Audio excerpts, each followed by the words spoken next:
Was ancient Sumer a civilization?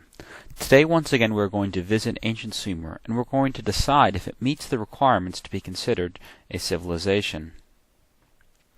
So, in review, we need to talk about what makes a civilization. Yesterday we learned that it requires a stable food supply. You have to have people eating so that they're able to go and be contributing members. You have to have people eating so that you're able to have population growth.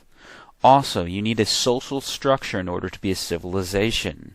This is no utopia. There are differences in social acceptance, in wealth, and in power. You also need a system of government. We can't have anarchy. There needs to be something or someone going and making sure society is in order, that people are following rules, that there are rules. You also need a religious system. Now, whether that's believing in a deity or not is up to the individuals of the civilization, but there needs to be some sort of beliefs that go and have them define who they are and why they're there. Also, civilizations develop things such as art, that includes music, paintings, architecture. All of those sort of things that go and enhance life are required to be a civilization. Also, civilizations require some sort of technology. We don't consider cavemen civilizations because they had very little technology, along with very few of these other aspects of civilization. Lastly, they need to have a highly developed written language. This is one that's debated, as there are some civilizations, especially when you think of Western Africa, that did not develop writing until many years into their civilization. So, I would say instead of a written language, it needs to have a developed language, whether that's verbal or written. Now, let's start off with a stable food supply. Sumerians are able to go and create a stable food supply with two main inventions. They're able to create irrigation systems. Now, an irrigation system is it's often a series of ditches, sometimes called canals, dams to hold water, reservoirs to basically go and make it so their crops are watered. For example, if I were to go and be planting fields in a desert, it wouldn't be a very good place to farm because there isn't enough water. But if I'm not too far from a river, I can create a canal going from that river to my crops and be able to water them. So think about having a watering hose that's always on from a water supply. Also, they invented the plow. Now, the plow is going to be very important because when people start farming, it's very time consuming to go and dig individual holes for each seed and then to plant it. The plow allows you to go and create a line of holes that allows you to sow your seed so that you're able to plant them more easily and quicker. These two inventions are going to allow the Sumerians to be able to have enough food in order to sustain a larger growing population.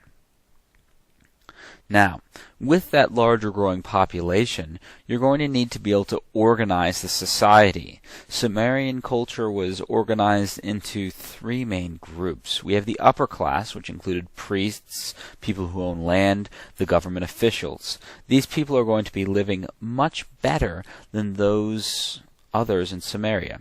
This would have them being in large estates with large homes, and these are going to be located in the center of the city. Next is the common class. This is going to be people that are merchants, crafts workers, metal workers, farmers, and fishermen. These people are going to be living in the outer edges of the city and are going to have smaller homes, typically made of mud bricks.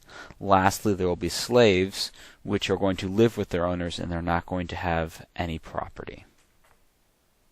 The picture here demonstrates the three social classes. You can see there's a difference where on the bottom we see much labor, in the middle there is some labor, and in the top it's more leisure.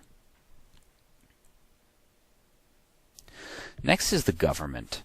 The government are people or groups that rule the region. They're going to be the people creating laws and enforcing those laws.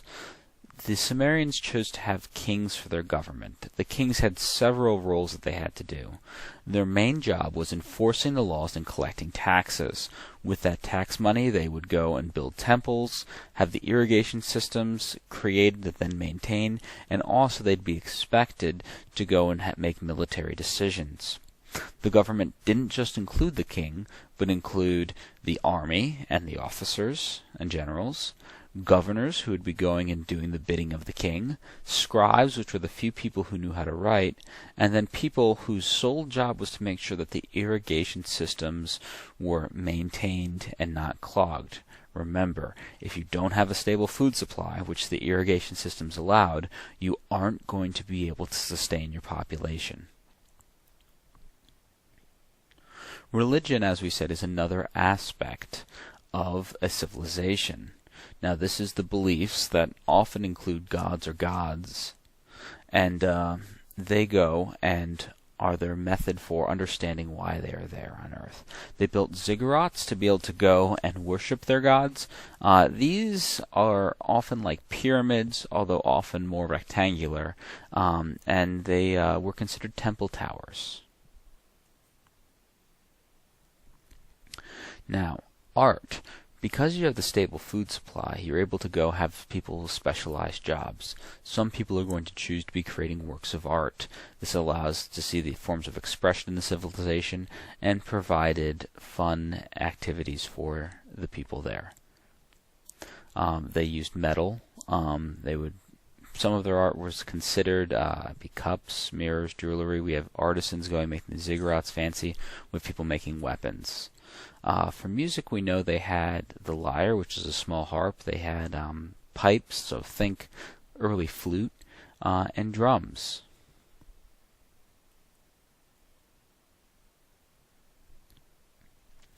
Now, for technology, we're not going to consider these things huge leaps in technology, but we have to remember, several thousand years ago, these were a big deal. The biggest deal, of course, was the invention of the wheel. On the right, I have shown a picture, what archaeologists and historians think was the evolution to the creation of the wheel. But the wheel allows them to be able to transport materials and people much more efficiently and quickly. They also invented the arch, which allowed for new architectural creations, such as doorways and fancy-looking buildings. Lastly, we have writing. The Sumerians were going to be able to create the first written language that we know of. It was called cuneiform. Now, this comes from the Latin term wedge. As you can see on the pictures there, these are all going to be wedge-shaped drawings. It was able to go and have different ideas represented called pictographs. These are going to be done into clay tablets with a stylus.